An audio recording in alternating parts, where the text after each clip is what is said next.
Hello नमस्कार, मैं doctor Rajneesh Kumar आप सभी का एक बार फिर से हार्दिक स्वागत करता हूं और उम्मीद करता हूं कि आप जहां भी होंगे स्वस्थ होंगे, सुरक्षित होंगे और अपनी पढ़ाई कर रहे होंगे।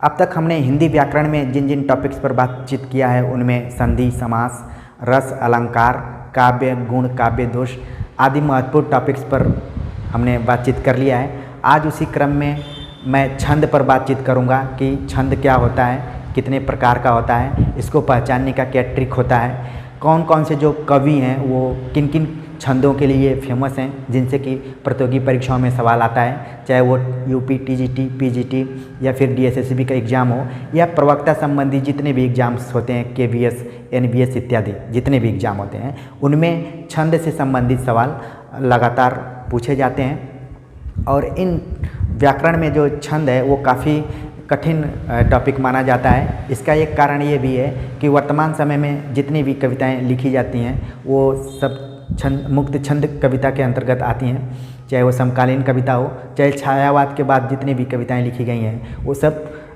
मुक्त छंद के अंतर्गत आती हैं। तो इसलिए प्रतियोगी छात्र या प्रतियोगी परीक्षार्थी जो होता है वो छंद से उतना परिचित नहीं होता है। छंद का प्रयोग ज़्यादातर आदिकाल, भक्तिकाल, रीतिकाल या यूँ कहें कि जो प्राचीन और मध्यकालीन हिंदी साहित्य है उसमें ज़्यादातर किया गया था और उन्हीं से ज़्यादा सवाल पूछे भी जाते हैं। तो इस दृष्टिकोण से छंद एक बहुत ही महत्वपूर्ण टॉपिक हो जाता है और मेरी कोशिश है कि जो मैं लेक्चर तैयार किया हूँ बहुत ही इजी लैंग्वेज में हम छंद को समझने की कोशिश करेंगे और उसको पहचानने की ट्रिक्स पर भी बातचीत करेंगे ताकि आप लंबे समय तक उसको याद रख सकें। जो भी मैं पढ़ाऊँगा उसे आप कापी कलम अगर लिए हों तो नोट भी करते जाइएगा। कई लोगों ने कमेंट्स किया कि आप थोड़ा सा साइड में हो जाइएगा और हम उसका साइड स्क्रीन ले लेंगे, तो ये अच्छी बात है। लेकिन जब आप अपने पेन से उसको लिखेंगे तो आपके दिमाग में बहुत ही अच्छे से वो बैठेगी बात और लंबे समय तक रहेगी, क्योंकि मेरे लेक्चर का मतलब ही होता है कि जो मैं चीज़ें को पढ़ा रहा हूँ वो आपके दिमाग में लंबे समय तक बैठे रहें, क्योंकि एक बार अगर समझ गए आप तो बार बार उसको पढ़ने की ज़रूरत नहीं पड़ेगी। तो आइए हम देखते हैं कि छंद क्या है और इसके शाब्दिक अर्थ को हम समझते हैं। पहले छंद की जब बात होती है तो इसको अंग्रेजी में हम कहते हैं मीटर। ठीक, ऐसा मतलब कोई चीज़ जो कि मापने के काम में आए, नियम कानून के अंतर्गत आए, वो इसका एक शाब्दिक अर्थ, इसकी जो पहचान है उसके बारे में बतला रहा हूँ। तो इसका अंग्रेजी में अगर समझेंगे मीटर, किसी चीज़ को मापने की बात। इसी से मिलता जुलता शब्द है स्वच्छंद। जब हम स्वच्छंद शब्द का प्रयोग करते हैं तो ऐसे लगता है कि कोई बहुत ही फ्री होने की बात कही जा रही है, स्वतंत्र रहने की बात कही जा रही है, किसी पर कोई पाबंदी नहीं है, वो स्वच्छंद है। लेकिन छंद कहने से ऐसा लग रहा है कि कोई ऐसी बात है जो कि बड़े ही नियम कानून के अंतर्गत है। वो नियम कानून अभी जब लेक्चर आगे बढ़ेगा तो आपको समझ में आने लगेगा। ठीक है, इसके बाद हम देखते हैं कि इसका जो ऐतिहासिक महत्व है छंद का, उसका थोड़ा सा उस पर हम बातचीत कर लेते हैं ऐतिहासिक दृष्टिकोण से कि छंद कब शुरू हुआ था और इससे संबंधित कौन कौन सी किताबें हैं, क्योंकि परीक्षाओं में इनसे भी सवाल आता है। तो देखा जाए तो छंदों का प्रयोग वेदों में दिखाई पड़ता है। इसके अलावा जो अष्टाध्यायी पाणिनि का है उसमें भी इसका जिक्र हुआ है। यास्क द्वारा लिखी किताब निरुक्त में छंद का प्रयोग दिखाई पड़ता है, उन्होंने इसकी अलग तरीके से व्याख्या की है। लेकिन व्यवस्थित ढंग से छंद पर विचार करने का श्रेय जिसको जाता है वो हैं पिंगलाचार्य। ठीक, पिंगलाचार्य जिन्होंने पिंगल शास्त्र नाम से एक किताब लिखी, पिंगल शास्त्र। कई बार सवाल पूछा जाता है कि पिंगल शास्त्र के रचयिता कौन हैं, तो पिंगलाचार्य हैं। इसका और भी नाम है जिसको छंद शास्त्र भी कहा जाता है या फिर छंद सूत्र भी कहा जाता है। ये तीनों नाम इसी एक किताब के लिए चलता है। तो आप ध्यान में रखिए कि पिंगलाचार्य ने व्यवस्थित रूप से छंदों पर बातचीत किया। इसके बाद रीतिकाल में आकर चिंतामणि ने एक किताब लिखा जिसका नाम है छंद विचार पिंगल। ठीक, इस नाम से लिखा। फिर केशवदास ने एक किताब लिखा जिसका नाम है छंदमाला। फिर इसी काल के कवि भिखारी दास ने एक किताब लिखा जिसका नाम है छंदारड़व। फिर इसी काल के एक कवि थे मतीराम, उन्होंने एक किताब लिखा छंद पर जिसका नाम है वृत्त कौमुदी, या फिर इसको छंदसार भी कहा जाता है। ठीक, इसको छंदसार नाम भी इसका है। तो आप देख रहे हैं कि पिंगलाचार्य के बाद कुछ और कवि या आचार्य थे जिन्होंने कि छंदों पर विचार किया है। तो इन किताबों को आप नोट्स कर लीजिए और इस तरीके से आपको छंद शास्त्र का जो इतिहास है वो भी पता चला होगा कि कब किसने कौन कौन सी किताबें लिखा है। अब हम देखते हैं कि जो छंद है में दूसरी जो सबसे महत्वपूर्ण चीज़ आती है वो है वर्ण। ये वर्ण क्या है? इसको बोला जाता है अक्षर। ठीक, वर्ण मतलब अक्षर। वर्ण, दो तरीके के वर्णों की बातचीत की गई है छंद का अध्ययन करते समय। इसको हम इसका अंग भी मान सकते हैं, यहाँ से अंगों की शुरुआत होती है। इतिहास पे तो मैंने बातचीत कर लिया था, मतलब समझने के प्रोसेस में किया था, लेकिन अब देखेंगे वर्ण जो कि छंद के अंग के अंतर्गत आते हैं। दो तरीके के वर्णों की बात की गई है, ह्रस्व और दीर्घ। ह्रस्व और दीर्घ। ह्रस्व का मतलब होता है लघु। लघु को लिखने का जो इंडिकेशन है वो खड़ी पाई का है, और दीर्घ को कहा जाता है गुरु। गुरु मतलब बड़ा। इसको लिखने का जो इंडिकेशन है एस नुमा एक इसका चिन्ह है वो है। अब जब हम छंद का अध्ययन करते हैं तो सबसे बड़ी समस्या ये आती है मात्रा गिनने का, या फिर वर्णों को गिनने का जो प्रक्रिया होती है, प्रोसेस होता है, वहीं जो परीक्षार्थी है थोड़ा सा फंसने लगता है। तो ह्रस्व वर्ण कौन सा है और दीर्घ वर्ण कौन सा है, ये ही ध्यान देने की ज़्यादातर ज़रूरत है। यहीं पर मात्रा गिनने में दिक्कत हो जाती है, और एक भी मात्रा इधर उधर हुई तो दूसरा छंद हो जाता है, छंदों का परिवर्तन हो जाता है। तो वही चीज़ यहाँ पर ध्यान रखने की ज़रूरत है, और उम्मीद है कि आप लगातार बने रहेंगे और इस टॉपिक्स को एकदम क्लियर कर लेंगे। अब जो ह्रस्व है उसमें कौन कौन सा है? अ है, ई, उ, ठीक है, री और री। ये इतने जो वर्ण हैं ये सब क्या हैं? ह्रस्व हैं, मतलब लघु हैं।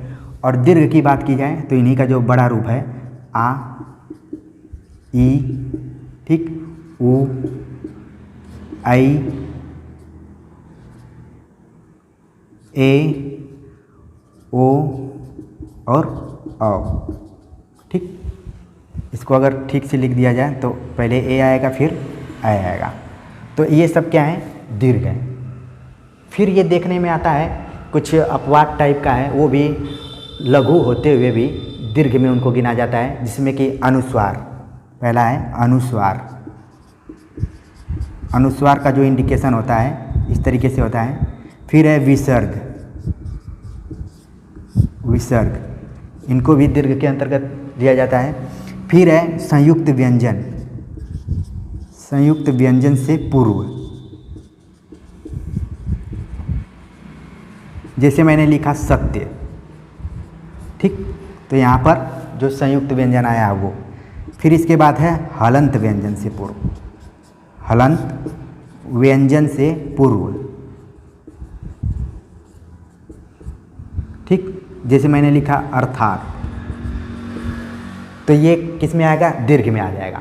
तो ध्यान देने वाली बात है पहले कि जो वर्ण है जिसको अक्षर बोला जाता है वो दो भागों में बटा हुआ है, ह्रस्व और दीर्घ। ह्रस्व को लघु कहा जाता है, दीर्घ को गुरु कहा जाता है, और इनको जो इंडिकेट करने का चिन्ह है वो है खड़ी पाई और एस नुमा जो एक आकार होता है वो है। और मैंने बताया कि ह्रस्व के अंतर्गत कौन कौन से वर्ण आ रहे हैं, और दीर्घ यानी कि गुरु के अंतर्गत कौन कौन से वर्ण आ रहे हैं। अच्छा, कई बार जो होता है ह्रस्व का मतलब होता है, इसको गिनेंगे तो एक इसका अर्थ होता है, और इसका जो इंडिकेशन है इसका मतलब होता है दो। ठीक, इनका जो मान है वो एक है और इसका दो है। ये भी आपको ध्यान में रखने की ज़रूरत है, क्योंकि गिनते समय इसी तरीके से बार बार अपने दिमाग में आपको रखना पड़ेगा। तो उम्मीद है कि वर्ण भी समझ में आ गया होगा। अब जो अगला चीज़ है उसका नाम है मात्रा। मात्रा जो होती है ये केवल स्वर की होती है।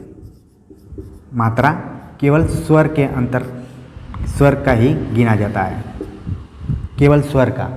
व्यंजन की मात्रा को नहीं गिना जाता है, जो स्वर होता है उसी की मात्रा को गिना जाता है। ठीक, तो ये हो गया। फिर अगली चीज़ हम देखते हैं कि जो गण है, गणों की संख्या कितनी है? 8 गण, इसकी संख्या कई बार पूछ लेता है कि 8 है, और इसका सूत्र भी है। ठीक है, इसको आप नोट कर सकते हैं। गणों को समझने के लिए इसका एक सूत्र है,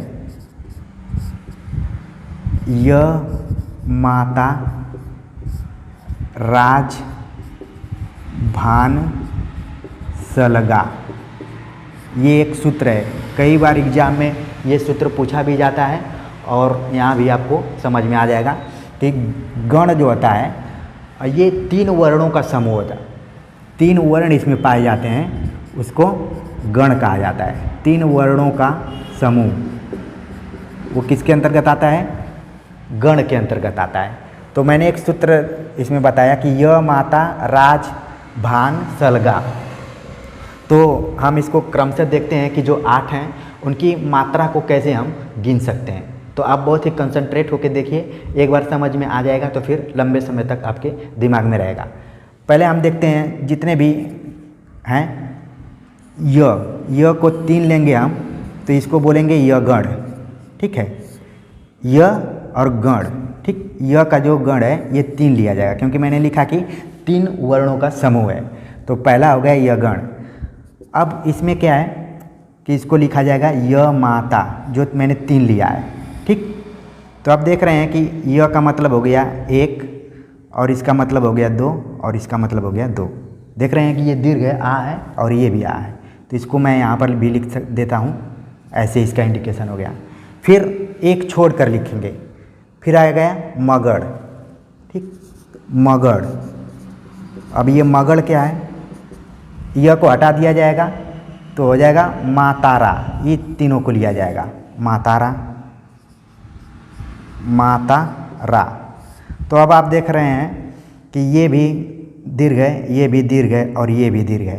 तो इसकी जो मात्रा हो जाएगी ये दीर्घ। एक चीज़ ध्यान में रखने की ज़रूरत है कि जितने लोगों के नाम हैं उन नामों को भी आप इसी मात्रात्मक रूप में याद कर सकते हैं। जैसे कि मैंने लिखा, अपना ही नाम मैं लिख रहा हूँ, रजनीश।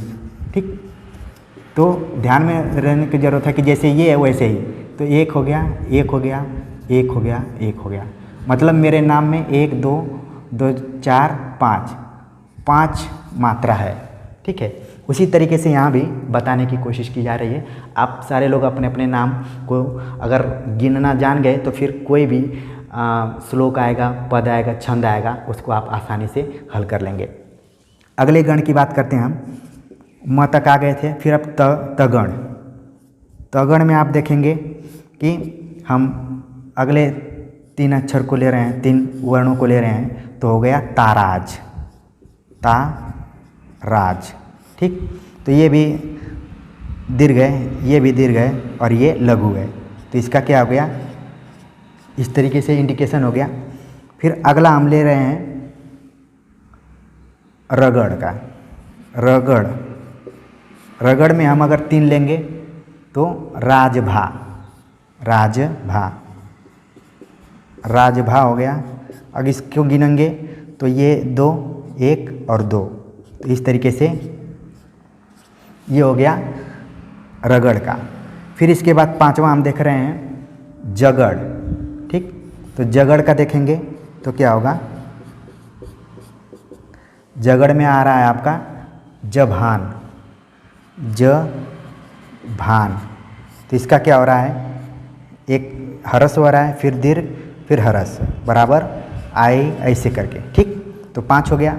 अब हम यहाँ पर छठा को देखते हैं। छठा आपका आ रहा है भगड़। भगड़ में क्या है? भगड़ में इसमें आ रहा है भानस। ठीक, भानस। तो भानस जब हम लिखेंगे तो आ रहा है दीर्घ, ह्रस्व, ह्रस्व।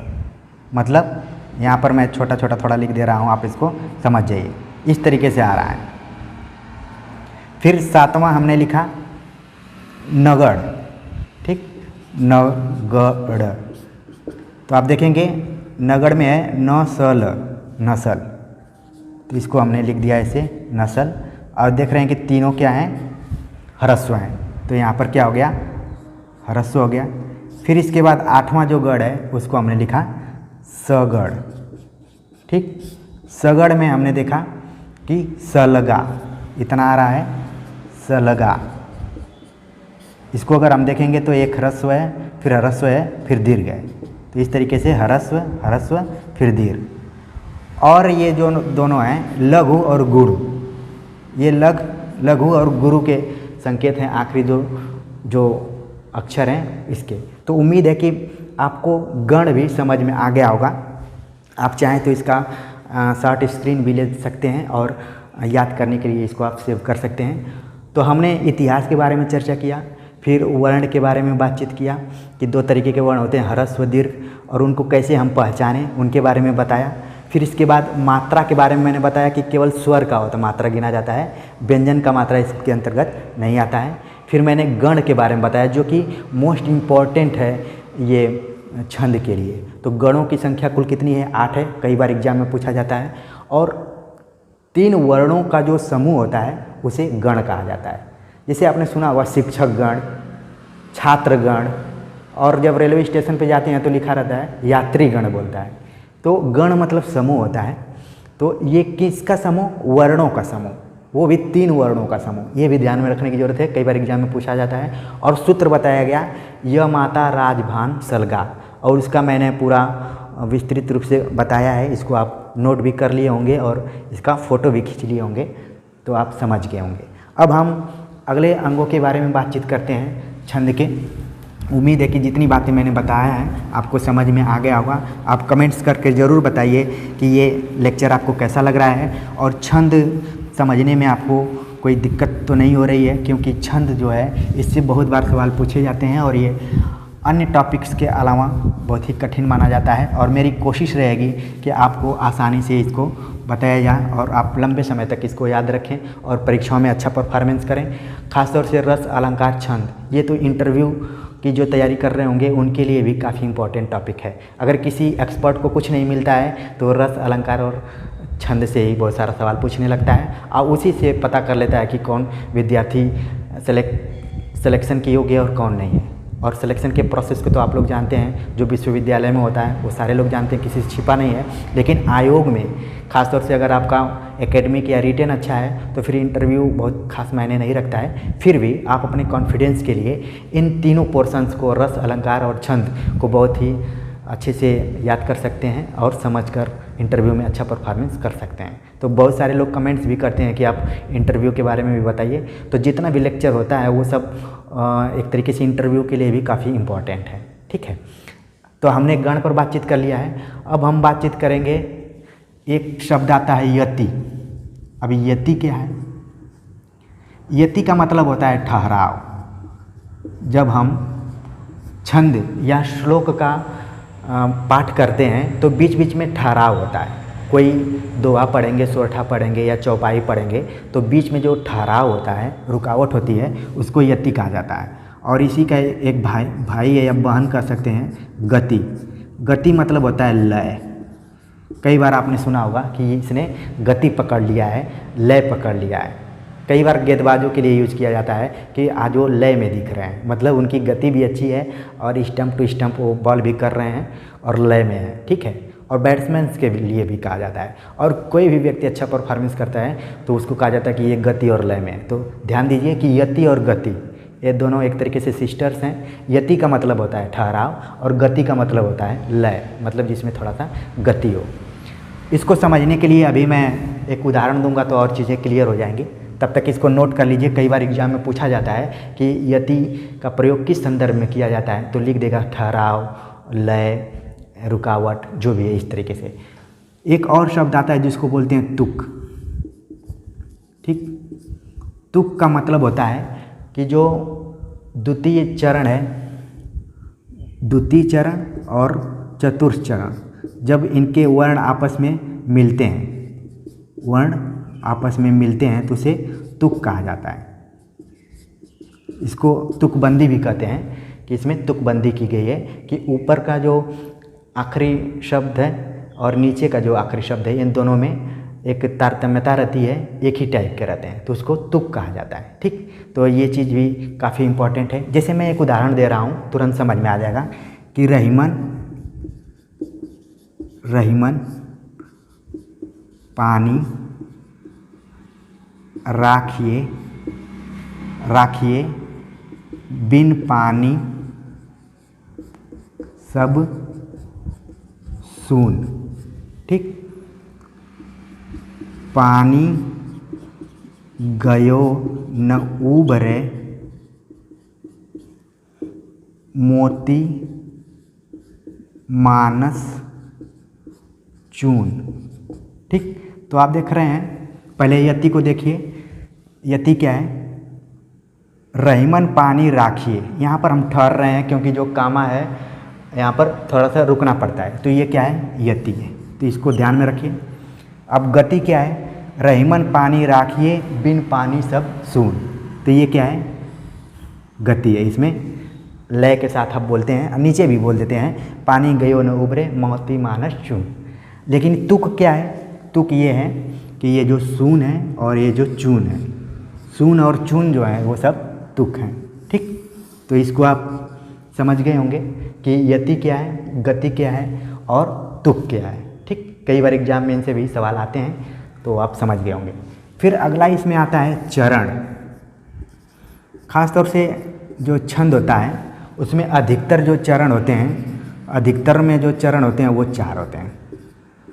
कई बार सवाल पूछा जाता है कि छंदों में कुल कितने चरण होते हैं, तो 4 होता है, प्रथम, द्वितीय, तृतीय और चतुर्थ। लेकिन कुछ छंद ऐसे हैं जिसमें कि 6 चरण होते हैं, जैसे कि उसका नाम है छप्पय। छप्पय में क्या है? 6 चरण है। नाम से ही पता चल जा रहा है कि 6 छप्पय मतलब 6 चरण है। तो ये अपवाद में आता है, तो इसको भी ध्यान में रखने की ज़रूरत है। कई बार सवाल पूछा जाता है इससे। तो उम्मीद है कि आप यति, गति, तुक और चरण को अच्छे से समझ गए होंगे। अब हम देखते हैं कि जो छंदों के कितने प्रकार हैं, इसको आप समझ जाएंगे तो फिर और बात बनेगी। ठीक, तो छंदों के प्रकार के बारे में हम बातचीत करते हैं कि छंद के प्रकार क्या हैं। तो अभी आप कमेंट कर कर बताइए कि ये जितना चीज़ें मैंने बतलाया है आपको समझ में आ रहा है और रुचिकर लग रहा है छंद का भी विषय आपको। हम देखते हैं छंद के प्रकार क्या हैं, कितने प्रकार हैं छंद के। तो मुख्य रूप से देखा जाए तो छंद के 2 प्रकार हैं। कौन से हैं? पहला है मात्रिक छंद, पहला है मात्रिक छंद और दूसरा है वर्णिक छंद। मात्रिक छंद और वर्णिक छंद। मात्रिक छंद ज़्यादातर हिंदी में प्रयुक्त होता है, ये भी ध्यान में रखने की ज़रूरत है। जितने भी छंद पढ़ाए जाते हैं वो सारे सवाल परीक्षाओं में नहीं पूछे जाते हैं। कुछ चुनिंदा ही छंद है जो कि पूछे जाते हैं, जिन पर मैं इंडिकेट करूँगा कि कौन कौन से हैं। तो मात्रिक छंद ज़्यादातर हिंदी में पाए जाते हैं और जो वर्णिक छंद है ये संस्कृत में है। तो ये थोड़ा सा आप ध्यान में रखेंगे, क्योंकि जो लोग हिंदी से टीजीटी, पीजीटी या डीएसएसबी के एग्ज़ाम दे रहे होंगे उनको ज़्यादातर हिंदी के छंद से सवाल आएगा, संस्कृत से नहीं आएगा। क्योंकि संस्कृत का जब हिंदी में आने लगेगा तो फिर संस्कृत में क्या आएगा। तो ये चीज़ें आपको ध्यान में रखने की ज़रूरत है। थोड़ा सा टेक्निकली आपको तैयारी करने की ज़रूरत है। उम्मीद है कि मेरी बात आपको ज़्यादा समझ में आ रही होगी और आपको लाभ भी पहुँचाएगी। ठीक है, तो इसको आप ध्यान में रखिए।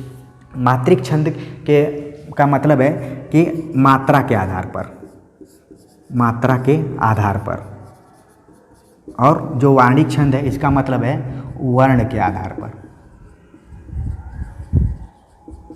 इसके पहले मैंने वर्ण और मात्रा दोनों के बारे में बतलाया था कि वर्ण ह्रस्व और दीर्घ के रूप में थे और जो मात्रा है वो केवल स्वर का गिना जाता है। तो मात्रा के आधार पर और वर्ण के आधार पर। अब इसको भी 3 भागों में बांटा गया है, उसको भी देख लेते हैं। 3 भागों में कौन कौन सा बटा हुआ है। पहला है सम, सम मात्रिक छंद। कई बार एग्जाम में पूछा जाता है कि ये सम मात्रिक छंद है कि अर्ध सम मात्रिक छंद है कि विषम मात्रिक छंद है, तो उसी के बारे में। तो सम,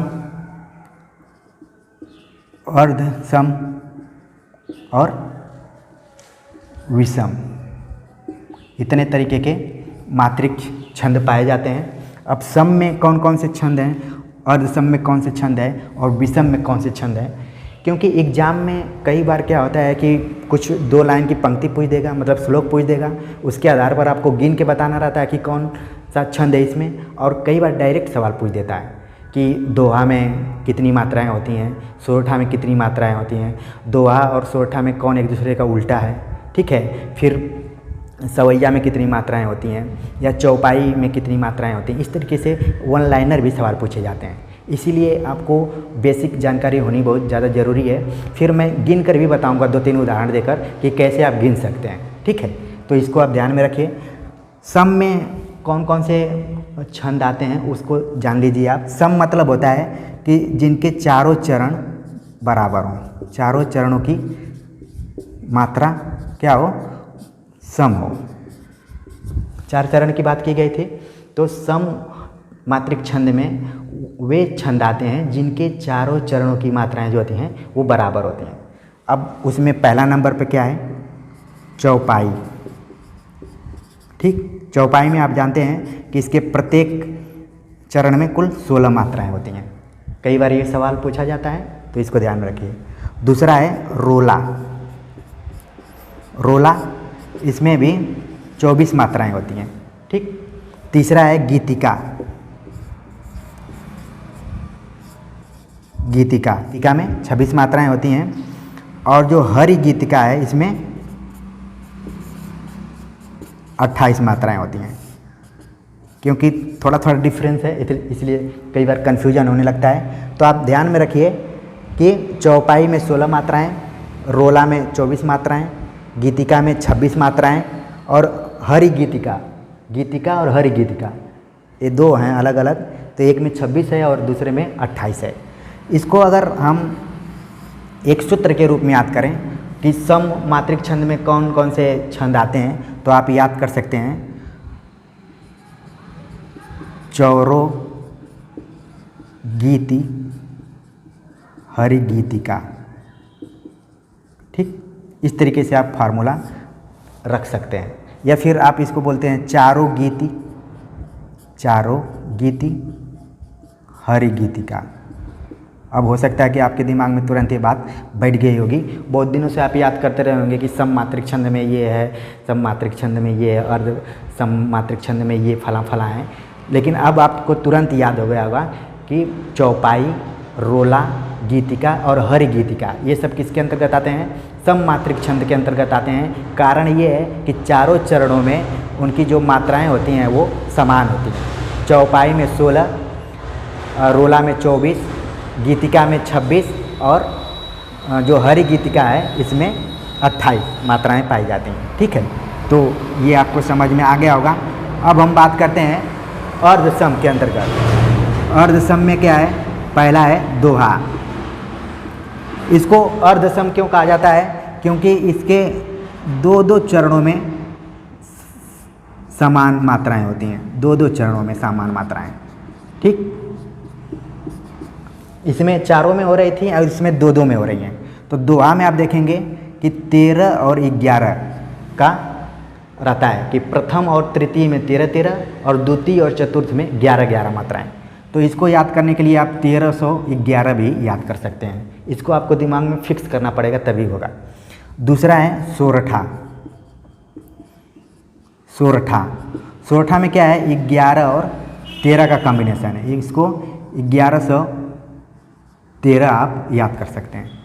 और दोनों एक दूसरे के उल्टे हैं। ये कई बार एग्जाम में पूछा जाता है कि सोरठा का उल्टा कौन है और दोहा का उल्टा कौन है। तो ये आपको ध्यान में रखने की ज़रूरत है। ये काफ़ी मोस्ट इम्पॉर्टेंट छंद के अंतर्गत आते हैं।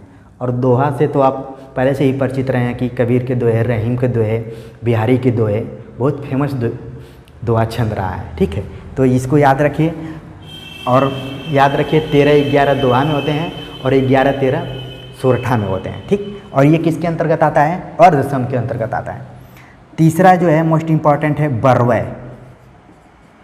बरवय में क्या होता है कि 12 और 7 मात्राएं होती हैं। टोटल देखा जाए तो 19 हैं, लेकिन 12 और 7 का कॉम्बिनेशन होता है इसमें। 12 पर जाके यति होती है, फिर 7 पे जाके कंप्लीट होता है वो। कई बार सवाल पूछा जाता है कि किस छंद के अंतर्गत 12 तक जाकर यति होती है, फिर कंप्लीट होता है वो, तो उसका नाम है बरवै। और बरवै के जो जनक हैं कहा जाता है कि रहीम हैं, और बाद में उन्होंने बरवै नाई का भेद भी लिखा, और उनसे प्रभावित होकर तुलसीदास ने बरवै रामायण नाम से एक रचना की हुई है। तो इसको ध्यान में रखने की ज़रूरत है। और बरवै को कहा जाता है अवधी भाषा का निजी छंद है। बहुत बार एग्जाम में पूछा जाता है, इसको आप नोट कर लीजिए। तो ये है। और चौथा इसमें जो छंद आता है उसका नाम है, चौथा छंद है जिसका नाम है उल्लाला छंद।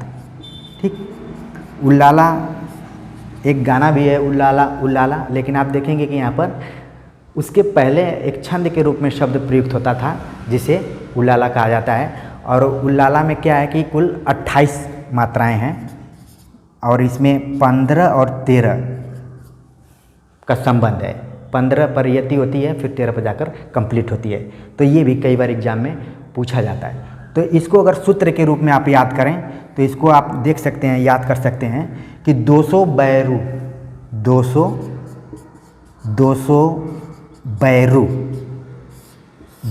बैरू मतलब दोहा, सोरठा, बरवै और उल्लाला। ठीक, तो इस तरीके से आप इसको याद कर सकते हैं, अपने दिमाग में रख सकते हैं कि किस में कौन कितनी मात्राएं हैं और क्या क्या उसका लक्षण है। ठीक, अब हम आते हैं विषम छंद पे। विषम छंद मतलब कि इसमें ये निर्धारित नहीं है कि किस चरण में कितनी कितनी मात्राएं होंगी, उनके चारों चरण अलग अलग हो सकता है, उनकी मात्राएं हों। इसमें पहला जो नाम आता है उसका नाम है कुंडलिया। ठीक, और कुंडलिया से सवाल आता है, कई बार सवाल आता है। इसमें दो मतलब छंद मिक्स हैं, दोहा और प्लस रोला। कुंडलिया में दोहा और रोला इन दोनों का मिक्सचर है। कई बार सवाल पूछा जाता है कि कुंडलिया में किन किन छंदों को मिश्रित किया गया है, तो आप इसको ध्यान में रखिए, यही सवाल ही आता है इससे। ठीक, इसके बाद जो दूसरा छंद है उसका नाम है छप्पै। इसमें भी दो छंदों का मिश्रित है, जिसमें कि पहला है रोला और दूसरा है उल्लाला। रोला और उल्लाला मिलकर क्या बनाते हैं? छप्पै। तो आप ध्यान दीजिए कि विषम मात्रिक छंद में दो तरीके के छंद आते हैं। पहले का नाम है कुंडलिया, दूसरे का नाम है छप्पै। तो इसको आप फार्मूला के रूप में याद कर सकते हैं, कुछ मतलब विषम मात्रिक छंद के अंतर्गत आता है। कु का मतलब कुंडलिया, जिसमें कि दोहा और रोला शामिल हैं, और छप्पै जिसमें कि रोला और उल्लाला ये दो तरीके के छंद शामिल हैं। तो आप इसका शॉर्ट स्क्रीन भी ले सकते हैं और याद करने के दृष्टिकोण से इसको ध्यान में रख सकते हैं आप। ठीक, इसके बाद हम देखते हैं उदाहरण के माध्यम से। हमने बोलने के लिए तो बोल दिया, कुछ गिन कर भी देखना जरूरी है कि किस तरीके से हम पकड़ लेंगे कि ये दोहा है, ये सोरठा है, ये चौपाई है। ठीक है, तो 2-3 उदाहरण मैं दूंगा, अब बाकी आप इसको प्रैक्टिस कीजिएगा, और जो भी चीज़ समझ में नहीं आएगा उसको कमेंट्स कर आप बता भी सकते हैं। तो उम्मीद है कि आप शॉर्ट स्क्रीन ले लिए होंगे। अब इसको हम मिटाते हैं, और आप ज़रूर कमेंट्स कर बताइएगा कि ये जो भी ट्रिक्स है वो आपको कितनी समझ में आ रही है, और जो भी चीज़ें हैं वो क्लियर हो रही हैं कि नहीं हो रही हैं, इसको आप कमेंट्स कर ज़रूर बताइए। क्योंकि प्रतियोगी परीक्षाओं में बैठने का अनुभव मुझे भी बहुत है, इसीलिए जहाँ से जो की पॉइंट्स होते हैं उसको बताने की कोशिश करता रहता हूँ। हम अब उदाहरण के माध्यम से देखते हैं। 2 उदाहरण हम देख रहे हैं और उसको कैसे गिना जाता है परीक्षा में। ख़ास तौर से परीक्षा में एक चीज़ देखने की ज़रूरत है कि जो भी श्लोक दिया गया है वो सही लिखा गया हो, और जहाँ भी यति हो मतलब कि कॉमा लगा हो वो सही जगह पे लगाओ, नहीं तो फिर अर्थ का अनर्थ हो जाएगा और आप मात्रा गिनते रह जाएंगे। तो ये पेपर सेट करने वाले के ऊपर भी बहुत सारा निर्भर करता है। तो खैर मैं पहला उदाहरण दे रहा हूँ, रहीमन पानी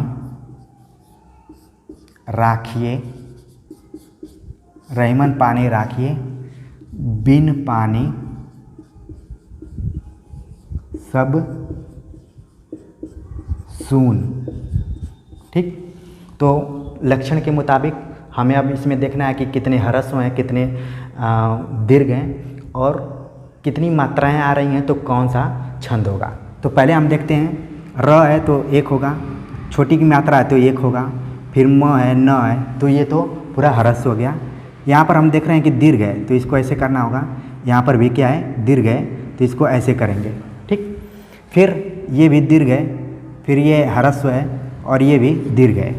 तो पहले हम इतना दूर गिन लेते हैं, तब पता चल जाएगा, धीरे धीरे लक्षण पता चलेगा कि किस छंद के तरफ ये लक्षण जा रहा है। जैसे ठीक हम रोगों का लक्षण पता करते हैं कि कौन सा रोग है, उसका लक्षण क्या है, ठीक है। खासतौर से वर्तमान समय में कोरोना चल रहा है तो इसका भी अलग अलग तरीके का लक्षण है। उसी तरीके से छंदों के भी लक्षण है। तो हम देखते हैं, गिन लेते हैं, 1 2 3 4, 2 6, 2 8, 2 10, 1 11, 2 13। तो देख रहे हैं कि यहाँ पर 13 मात्राएं हो रही हैं। तो आपके दिमाग में तुरंत आएगा कि ये दोहा हो सकता है, ठीक। और कंफर्म करने के लिए इसको क्या करेंगे, अगला गिनेंगे, यति के बाद गिनेंगे, 1 2 4, 2 6, 7 8, 2 10, 1 11। तो ये क्या हो गया, 11 हो गया। तो आपने लक्षण देखा था कि जिसमें 13 और 11 हों वो क्या कहलाएगा, वो कहलाएगा दोहा छंद। तो रहीम के दोहे और कबीर के दोहे, बिहारी के दोहे अगर आपको याद हैं तो तुरंत आप इसको हल कर देंगे कि ये इसमें दोहा होगा। तो इस तरीके से भी इसको हल किया जा सकता है और गिनकर भी हल किया जा सकता है। तो उम्मीद है कि ये मेरी बात समझ में आ गई होगी।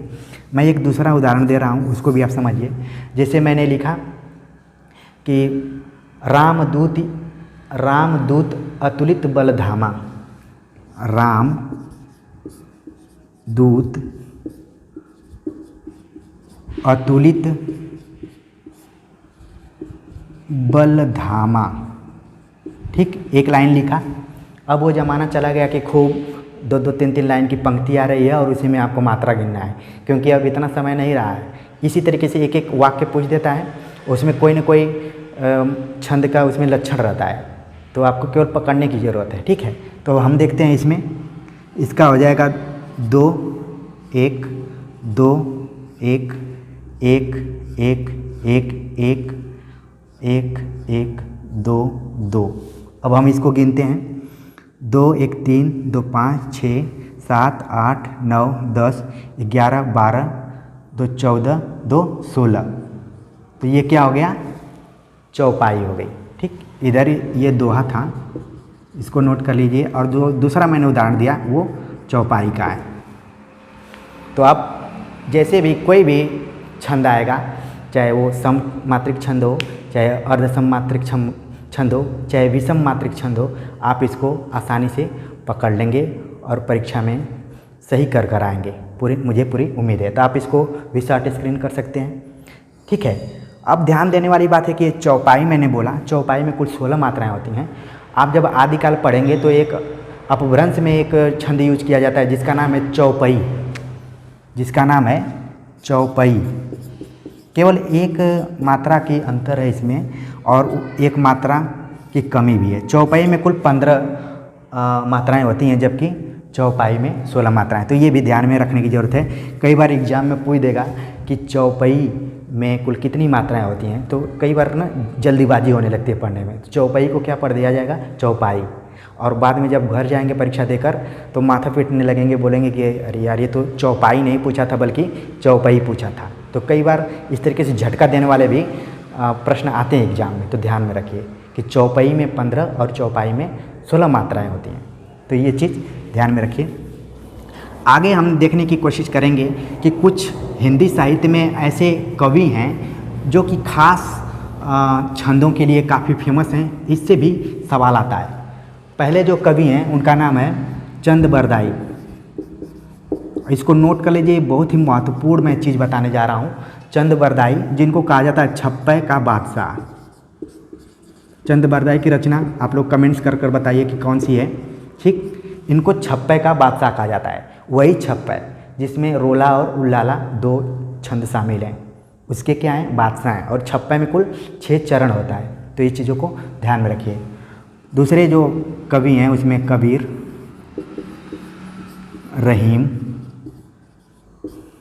बिहारी, ये लोग किस चीज़ के हैं, ये लोग हैं दोहा के लिए फेमस हैं, ठीक है। ये लोग दोहा के लिए फेमस हैं।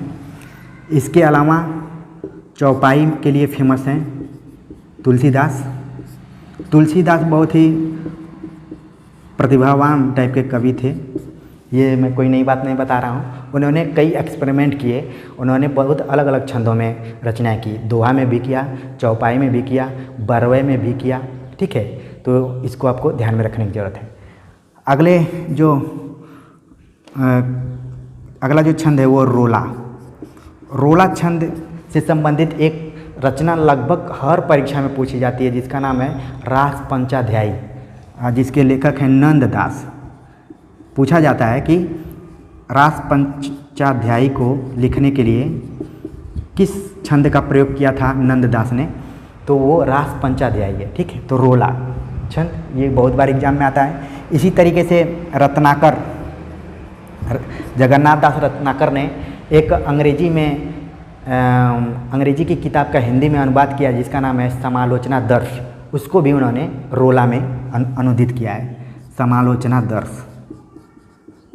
समालोचना दर्श जिसको कि रोला में किया गया है। तो इस चीज़ को आप ध्यान में रखिए।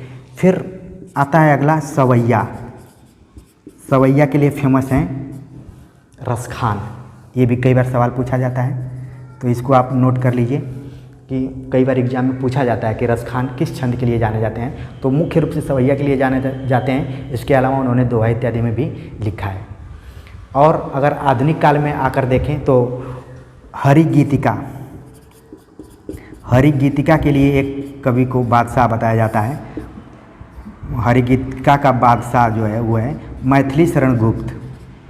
मैथिली शरण गुप्त को हरिगीतिका का बादशाह कहा जाता है। ठीक है, तो आप इसको नोट कर लीजिए। और ये काफ़ी इम्पॉर्टेंट चीज़ मैं बता रहा हूँ परीक्षा के दृष्टिकोण से। और मुझे पूरा विश्वास है कि जो भी आज का लेक्चर है, इसमें से छंद से अगर कहीं से भी सवाल आएंगे तो इससे बाहर नहीं आएंगे। आप इसको बहुत ही गंभीरता से देखिए, एक बार नहीं बल्कि 2 बार देखने की कोशिश कीजिए लेक्चर को। आगे हम देखते हैं एक छंद है कवित्त, जिसको जातीय छंद कहा जाता है। जातीय छंद, ये बात कही थी निराला ने। ठीक, इसको उन्होंने जातीय छंद दिया था। बाद में इन लोगों ने मुक्त छंद की बात करना शुरू कर दिया कि जिस तरीके से अगर मनुष्य स्वतंत्र है, वैसे ही कविता को भी छंद से मुक्त रखना चाहिए और उसमें कोई पाबंदी नहीं होनी चाहिए। इसलिए मुक्त छंद को आलोचकों ने कहा केचुआ छंद या रबड़ छंद। तो ये भी एग्जाम में आता है, इसको भी आप नोट कर लीजिए। मुक्त छंद को केचुआ छंद या फिर रबर भी कहा जाता है। तो ये आप ध्यान में रखिए। बाकी निराला ने मुक्त छंद की बात जरूर कही थी, लेकिन उनकी तुलसीदास नाम की रचना पढ़ेंगे तो उसमें कुल 101 छंदों की बात कही गई है। बहुत बार सवाल आता है तुलसीदास जो निराला की रचना है उसमें कुल 101 छंद की बात कही गई है। ये निराला की रचना है। तो एक तरफ वो छंद में भी लिखते थे और दूसरी तरफ छंद मुक्त कविता के भी समर्थक थे। बाद में आधुनिक काल में छायावाद के बाद से धीरे धीरे जितनी भी कविताएं लिखी जाने लगी वो सब छंद मुक्त कविता के रूप में आ गई हैं। और समकालीन में तो पता ही नहीं चलता है कि कविता कहानी पढ़ रहे हैं कि कविता पढ़ रहे हैं। बस पंक्तियाँ टेढ़ी मेढ़ी रहती हैं, बाद में पता चलता है कि ये कविता है। बस तुकबंदी का ज़्यादातर प्रयोग किया जा रहा है। अभी अगर छंद में कोई पुराने छंद की अगर कोई अंग की बात होती है ज़्यादातर, तो तुक के माध्यम से कविता को लिखा जाता है और उसको पढ़ा जाता है। बाकी और धीरे धीरे जो लक्षण है वो सब खत्म हो गए हैं। तो उम्मीद है कि जितना भी हमने बात किया छंद को लेकर वो आपको समझ में आ गया होगा। मैंने वर्णिक छंद पे बहुत ज़्यादा नहीं बातचीत किया, जिसमें कि संस्कृत के ज़्यादातर छंद आते हैं, तो उसको मैंने साइड कर दिया है। बाद में अगर आप लोगों को ज़रूरत पड़ेगी तो उस पर भी विचार होगा। उसमें 2 हिंदी के भी छंद आते हैं, जिसमें कि सवैया आती है। थोड़ा सा इसको भी नोट कर लीजिए। इसको आप लोग नोट कर लिए होंगे, मिटा दे रहा हूँ। सवैया, ठीक, सवैया और घनाक्षरी। सवैया और घनाक्षरी। घनाक्षरी को कई बार मनहर भी कहा जाता है। ठीक है, तो इसमें कुल 30 से 33 वर्ण होते हैं। इसको आप गिनेंगे तो 30 से 33 घनाक्षरी के अंतर्गत। ये दोनों क्या हैं? वर्णिक छंद के अंतर्गत आते हैं। तो इसको आप नोट कर लीजिए, कई बार पूछ देता है कि ये मात्रिक हैं कि वर्णिक हैं, तो आप बताइएगा कि वर्णिक है।